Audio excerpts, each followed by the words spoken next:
जी नाज़रीन, this is रदा अहमद। और जैसा कि आप सब जानते हैं कि पाकिस्तान स्टॉक मार्केट बहुत ज़बरदस्त परफॉर्म कर रही है, लेकिन इसके साथ साथ इसमें रिस्क फैक्टर भी है।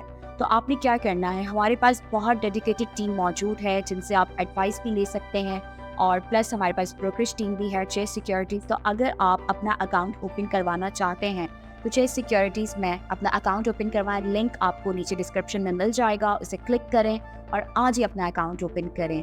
तो आप जो है वो अपने रिस्क फैक्टर को इस तरीके से मिनिमाइज करेंगे, क्योंकि आपको सारी फैसिलिटीज़ एक ही जगह पे मिल रही हैं। तो किस चीज़ का इंतज़ार कर रहे हैं, जाइए और फ़ौरन से अपना अकाउंट लॉक करवाएं।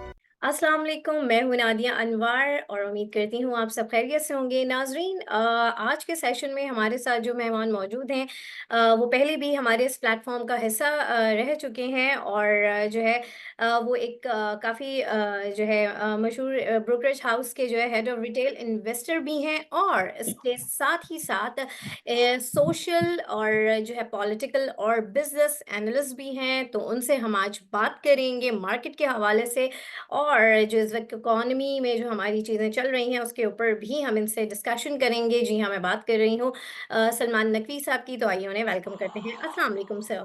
जी sir, moving toward the session, सबसे पहले तो मैं ये आपसे जानना चाहूँगी कि जैसे कि हमने देखा कि मार्केट के अंदर इस वक्त 66,000 पर है, लेकिन इकोनॉमिक इंडिकेशंस तो एज सच हमें कोई नज़र नहीं आ रहा, ना कोई सर्कुलर डेप्थ का मसला हल हुआ है और ना ही पाकिस्तान में डॉलर्स आए हैं और ना ही पाकिस्तान में डॉलर है और ना ही जो है अगर मैं यहाँ पर बात करूँ इंटरेस्ट रेट की तो वो भी कम नहीं हुआ है। तो फिर जो है ऐसी सूरत हाल में क्या समझते हैं कि मार्केट जो है कितनी खतरनाक हो सकती है कि अगर लोग इस वक्त एग्जिट ना करें, और कितनी नुकसानदेह हो सकती है कि अगर लोग जो है एग्जिट कर जाएं और मार्केट जो है वो तेजी में आ जाए। तो जरा सा इस हवाले से आप बताइए, क्या कहते हैं आप? नहीं, आपकी कुछ बातें बिल्कुल सही हैं और बहुत सारी चीजें अभी पाइपलाइन में हैं। देखें, मार्केट हमारी वैसे ही हार्डली 4 की पीई रेशो पर मार्केट चल रही है, बहुत अट्रैक्टिव है। डिविडेंड यील्ड भी बहुत हाई है और जो जो अनाउंसमेंट्स हैं मार्केट की, जो कॉर्पोरेट अनाउंसिंग हैं और पे आउट हैं, वो कीमतें हैं, वो अपने कॉर्पोरेट अर्निंग्स की वजह से बेहतर हुए हैं। हाँ, ये जो चीजें हमारे मैक्रो इकोनॉमिक्स इंडिकेटर्स जो वैसे तो बेहतर है, करंट अकाउंट जो है सरप्लस में है और ट्रेड डेफिसिट खासा कम हुआ है, करेंसी स्टेबल है की जा रही है कंट्रोल करने के लिए। लेकिन खुद वजीर खजाना भी ये कहते हैं और जितने भी फाइनेंस मिनिस्ट्री से रिलेटेड लोग हैं वो सबका यही कहना है, तज्जियाकारों का भी यही कहना है कि इंटरेस्ट रेट आगे जाके जरूर कम होगा। तो ये सारी चीजें के 66,000 पे पहले भी कम से कम 3 दफा मार्केट आई है और उसके बाद करेक्शन हो जाती है, क्योंकि ये मार्केट का वो हाँ।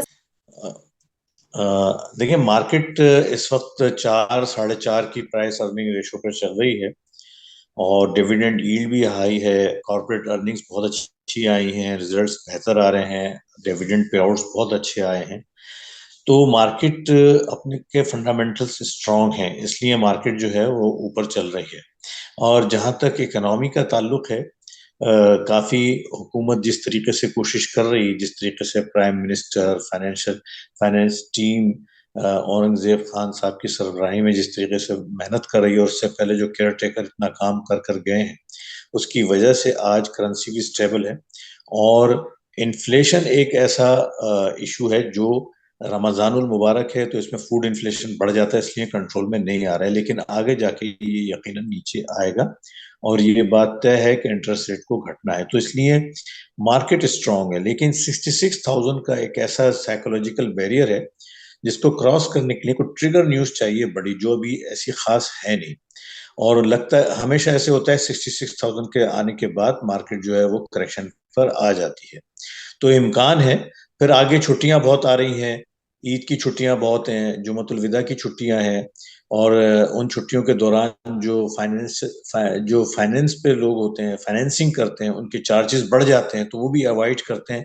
तो लगता नहीं कि 66,000 मेंटेन रहे, लेकिन मार्केट स्ट्रांग है और हो सकता है यहाँ से थोड़ी बहुत जो है करेक्शन में आ जाए। सही। अच्छा सर, अभी कुछ माह कबल जो है हाफिज साहब ने जो है वादा किया था बिजनेसमैन से कि दिसंबर में जो है जो है बाहर से जो है $25 बिलियन की इन्वेस्टमेंट आएगी। लेकिन आज मार्च खत्म होने को है, लेकिन इस तरह की कोई भी चीज जो है वो सामने नहीं आई है। तो और कल जैसे कि न्यूज़ में हमने ये चीज़ भी आई कि जो है जो 5 चाइनीज थे उनको हलाक कर दिया, जिस और जो है एक पाकिस्तानी भी अ, उसमें शामिल था। तो इन सारी सूरत हाल में आप क्या देखते हैं, कि क्या लगता है आपको कोई इन्वेस्टमेंट आने का इम्कान है कुछ? क्या आप इस हालात में देखते हैं, और मार्केट में फिर उसका क्या जो है वो एक असर आप देखते हैं? हाफिज साहब से मुराद आपकी जनरल आसिम मुनीर की जी बात जी कर रही जी हैं? जी जी जी, बिल्कुल बिल्कुल। जनरल आसिम जो है वो फाइनेंस से उनका ताल्लुक नहीं है और न ही वो इकोनॉमिस्ट हैं। और अलबत्ता ये कि वो बहुत मेहनत कर रहे हैं और काफ़ी उन्होंने एक्टिवली काम करा है मईशत को बेहतर करने के लिए, और उसका रिजल्ट भी सामने आया है जिसमें करेंसी स्टेबलाइज हुई है, इलेक्ट्रिसिटी की चोरी कम हुई है, बहुत सारी चीजें बहुत अच्छे तरीके से under the umbrella of SIFC करी जा रही है। लिहाजा जहां तक $25 बिलियन की इन्वेस्टमेंट आना, तो पाकिस्तान में आज तक नहीं आई इतनी बड़ी इन्वेस्टमेंट आज पाकिस्तान की तारीख में, और ना अभी एकदम आ सकती है, ये मुमकिन नहीं है। वो उनका ये है कि कोशिशें हैं, और कोशिशों के बाद उनका एक ये अज़म है कि अगर हम अच्छे तरीके सही डायरेक्शन में काम करें तो हम अपनी जो इन्वेस्टमेंट बाहर की है उसको हम बढ़ा सकते हैं, $25 अरब तक भी ले जा सकते हैं कुछ अरसे में। मेरे जहाँ तक ख्याल है उनका ये मकसद होगा, और ये बिल्कुल सही कह रहे हैं। अगर सही तरीके से सही डायरेक्शन में मेहनत की जाए और सही जो आज तक इकदाम नहीं हुए हैं और जो ये हुकूमत वादा कर रही है वो करेगी, वो करे जाए, तो यकीनन पाकिस्तान में इन्वेस्टमेंट आ सकती है। तो सर, ये जो उनका जो $25 बिलियन का जो वादा था, ये वही हम उसी तरह का वादा समझें जो अक्सर जो है अ, हमारे सियासतदान करते हैं कि बिजली फ्री, गैस फ्री, इस तरह ये भी कुछ उसी तरह का मिलता जुलता वादा था फिर क्या? नहीं, वादा वो देखिए उनका ये ना वो इकोनॉमिस्ट है, ना ही उनका फाइनेंस मिनिस्ट्री से कुछ ताल्लुक है। वो ये वादा कर ही नहीं सकते हैं, वो गलत इसको कोट करा जा रहा होगा। उन्होंने कोशिश कर रहे हैं, उनका बकौल उनके कि पाकिस्तान में इतनी बड़ी इन्वेस्टमेंट आ सकती है अगर उनको फैसिलिटेट करा जाए। ये मुमकिन नहीं है। और $25 अरब की इन्वेस्टमेंट तो बहुत बड़ी है, पाकिस्तान में आज तक नहीं आई है। ये तो खैर मुमकिन नहीं है एक साथ $25 अरब आ जाए, मगर इस पे वर्क किया जाए तो हमारे यहाँ पोटेंशियल हमारे मुल्क में बहुत ज्यादा है। एग्रीकल्चर में बड़ा पोटेंशियल है, IT में पोटेंशियल है, मिनरल्स में है, माइंस में है, टूरिज्म में है। अगर प्रॉपरली उस पे वर्क करा जाए, उसको एक अच्छी पोजीशन में लाके इन तमाम सेक्टर्स को फॉरेन इन्वेस्टर्स को ऑफर की जाए, जो SIFC कर रही है और जो सॉवरेन वेल्थ फंड कर रहा है, अगर ये करा जाए तो यकीनन आगे जाके इतनी इन्वेस्टमेंट आ सकती है। सही। अच्छा सर, अभी गुज़िश्ता रोज़ से की बात मैं करूंगी कि जो पाकिस्तान के बिजनेस टाइकून है मलिक रियाज साहब ने शिकायत की है कि बिजनेसमैन को तंग ना किया जाए, उन्हें काम करने दिया जाए। और जो है मतलब इस तरह की जो नेगेटिव न्यूज़ है वो किस तरीके से मार्केट को हिट करती है, और साथ ही साथ जो इंटरनेशनल जो इन्वेस्टर्स हैं उनके ऊपर क्या इम्पैक्ट होता है, क्योंकि इस तरह के बाद तो वो पाकिस्तान में इन्वेस्टमेंट जो है वो फिर आना मुश्किल है। तो ऐसी सूरत हाल में आप फिर आगे क्या देखते हैं फ्यूचर, और मार्केट पे इसका क्या असर अंदाज पड़ेगा? देखें, कोई भी बिजनेसमैन हो उसको एक कंड्यूसिव एनवायरनमेंट चाहिए जिसमें उसको फैसिलिटीज हो, उसको वन विंडो ऑपरेशन हो, उसके सारे काम डॉक्यूमेंटेशन वक्त पर हो, उसको तमाम सहूलतें मुहैया हो, उसको टैक्सेस में रियायत हो, उसको बहुत सारी इंसेंटिव हो तो वो यकीनन अच्छी इन्वेस्टमेंट कर सकता है।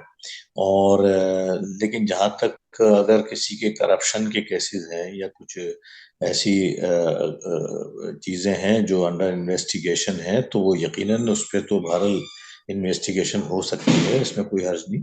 तो ये बात उस हद तक सही है कि बिजनेसमैन को फैसिलिटेट करना चाहिए, और ये हुकूमत कर रही है। और इससे पहले जो SIFC बना है, वो स्पेशल इन्वेस्टमेंट फैसिलिटेशन काउंसिल का मकसद ही ये है कि इन्वेस्टमेंट को फैसिलिटेट करना, और वो कर रहे हैं, अकोमोडेट कर रहे हैं। तो मैं नहीं समझता कि किसी सही इन्वेस्टर को अब इतना जो है परेशान करा जाए। और यकीनन यही वजह है कि हमारी मार्केट स्टेबल है, 66,000 पर खड़ी हुई है। और अगर थोड़ी कोशिश करें तो आइंदा आने वाले दिनों में अगर बहुत से ऐसे फैसले जो अब तक नहीं हुए वो करे जाएं, तो कुछ अरसे में हमारी मैशत में भी बेहतरी नजर आएगी। सही। अच्छा सर, IMF से जो अभी नेक्स्ट पैकेज होने जा रहा है वो कुछ लगभग 7 से 8 करोड़ वो सॉरी अरब का है, जिसमें गैस, बिजली, पेट्रोल के प्राइसेस मजीद बढ़ जाने के जो है वो चांसेस है, और साथ ही साथ प्राइवेटाइजेशन के जो मामलात हैं उसमें भी देखा गया है कि कोई 25 कंपनीज की जो है वो लिस्ट दे दी गई है जो प्राइवेटाइजेशन की तरफ जाएंगी। तो इस न्यूज़ से जो है मार्केट थोड़ी डिप्रेस है। आप क्या देखते हैं इस न्यूज़ को, किस तरीके से आप देखते हैं? मार्केट कहाँ डिप्रेस है, मार्केट तो आज भी 66,000 पर है। देखिए, ये तमाम चीजें जो IMF कहता है ये जरूरी हैं, और ये हमें बहुत पहले करना चाहिए थी। गैस और बिजली की कीमतें जो हैं वो पिछली हुकूमतें नहीं बढ़ाती थी, वो अपनी सियासत को बचाती थी, और मुल्क को नुकसान होता था जो इकट्ठी बढ़ानी पड़ रही है। अगर ये साथ साथ बढ़ती रहती तो आज सर्कुलर रेट इतना नहीं बढ़ता। तो लेकिन साथ साथ हुकूमत को चाहिए कि वो एडमिनिस्ट्रेटिव जो है एक्शंस ले, और बिजली की चोरी को रोके, लाइन लॉसेस को खत्म करे, अपना डिस्ट्रीब्यूशन सिस्टम अच्छा बनाए, करप्शन को कंट्रोल करे, तो शायद इतनी कीमतें ना बढ़ानी पड़े। तो ये कीमतों का बढ़ना जो है ये पावर सेक्टर के लिए, सर्कुलर डेट डेट के लिए बहुत जरूरी है। और मार्केट जो है वो मजबूत है, क्योंकि ये चीजें आगे जाके जो है सर्कुलर रेट को कंट्रोल करेंगी, कम करेंगी। और सर्कुलर रेट अगर कम होता है तो पावर सेक्टर में बहुत जबरदस्त बेहतरी आ सकती है। सही। अच्छा सर, ये जो अभी रोल ओवर वीक चल रहा है तो इस वक्त मार्केट काफी अच्छी जा रही है, तो कुछ करेक्शन के चांसेस हैं क्या? जी, हेलो।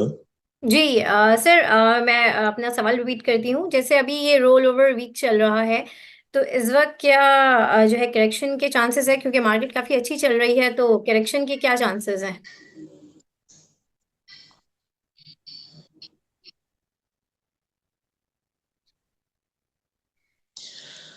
आज भी मेरा ख्याल है वो, मैं सुन लिया मैंने।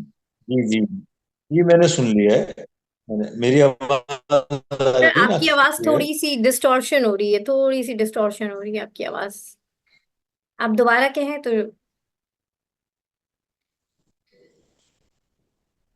नहीं सर, आवाज नहीं आ रही आपकी। और लेकिन अल्हम्दुलिल्लाह लेवरेज पोजीशन इतनी बड़ी नहीं है। 34 बिलियन रुपीस का टोटल लेवरेज है। और फ्यूचर में जो है वो मेरा ख्याल है कम है, काफी कम है। और जब पिछली दफा 66,000 मार्केट हुई थी तो इससे बहुत ज्यादा था वो। तो अल्हम्दुलिल्लाह वो स्मूथली हो जाएगा, कोई ऐसा इम्कान नहीं। और 2 दिन रह गए हैं रोल ओवर वीक खत्म होने में, तो उसका इम्पैक्ट एज सच आया नहीं, लेकिन उसकी वजह से मार्केट स्लो जरूर है। सही। अच्छा सर, ये मुझे बताएं, पीटीसी काफी परफॉर्म कर रहा है, करता हुआ नजर आया। तो आपको क्या लगता है कि पीटीसी में कितनी अभी और मजीद गुंजाइश है?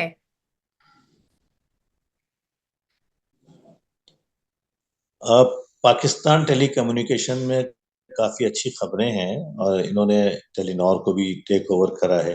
हम्म।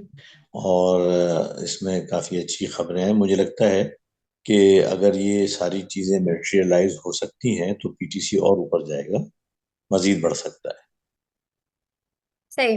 अच्छा सर, यहाँ पर जैसे प्राइवेटाइजेशन के हवाले से जो है गुज़िश्ता रोज़ एक खबर आई पीआईए के हवाले से प्राइवेटाइज हेलो। करने से पहले कि जी अ, उनके जितने भी जो पिछले कर्जे हैं वो हुकूमत क्लियर करेगी। तो इस हवाले से आप क्या कहते हैं कि किस तरह से ये चीज़ें होंगी और ये वाक़ई ये होगा?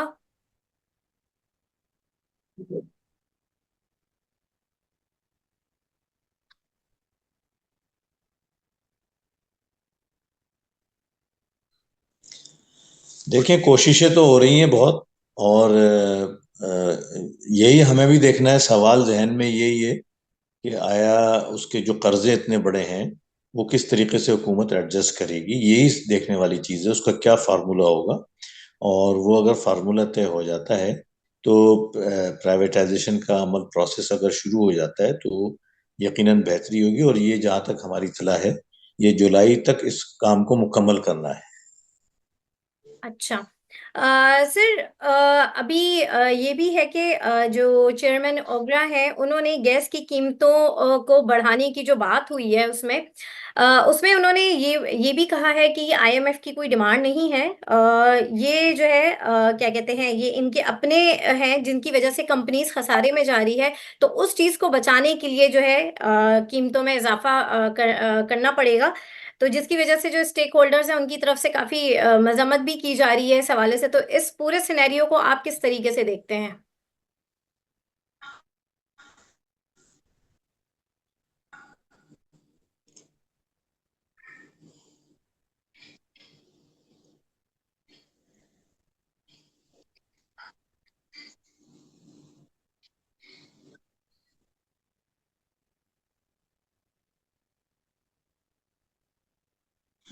देखिए, प्राइम मिनिस्टर ने भी इसकी मुखालफत की है, और अभी ये फाइनल जी सर, आ रही है। जी सर, आ रही है। है। जी, जी, आ रही है आवाज़। आवाज आ रही है जी? जी, बिल्कुल आ रही है। हेलो। जी सर, मुझे आपकी आवाज़ आ रही है। आपको मेरी आवाज़ आ रही है? आपकी आ रही है मुझे आवाज़। ये प्रपोजल है, वो हमेशा कैलकुलेशन करके बताती है। जी आ रही है। तो ये ओगरा का प्रपोजल है कि इतनी गैस की कीमतें बढ़ना चाहिए, लेकिन प्राइम मिनिस्टर ने भी उसकी मुखालफत की है। और मुझे लगता नहीं कि इस कदर कीमतें बढ़ाई जाएं। उम्मीद यही है। और मगर ये है कि गैस की कीमतों का बढ़ना ज़रूरी होता है, क्योंकि इंटरनेशनल मार्केट में गैस की काफ़ी हाई कीमत है। मैंने पहले भी कहा है कि पिछली हुकूमतों ने ये वक्त पे अगर चीज़ें बढ़ाते रहते तो आज ये नौबत नहीं आती। और अगर सस्ती गैस बेचेंगे और निकालेंगे महंगी तो नुकसान कंपनियों को होता है, उसकी परफॉर्मेंस खराब होती है और सर्कुलर डेट बढ़ता है। जी सर, बहुत शुक्रिया सर। यहाँ पर जो है नाज़रीन, जैसे कि हमने आज बात की, हमारे साथ सेशन में मौजूद थे सलमान नकवी साहब, और उनसे हमने जो है इस वक्त करंट सिनेरियो को लेकर जो है सारी डिस्कशन की। तो उम्मीद करती हूँ कि जो है इस सारी डिस्कशन में जो है बहुत सी ऐसी बातें हुई होंगी जो कि जो है आने वाले जो वक्त की जो इंडिकेशंस हैं उनमें जो है आप लोगों के लिए एक खासी इंफॉर्मेटिव साबित हो। इसी के साथ ही नाज़रीन, आज के सेशन से मैं आपसे इजाज़त लूँगी। इंशाल्लाह आपसे फिर मुलाकात होगी। तब तक के लिए अल्लाह हाफ़िज़।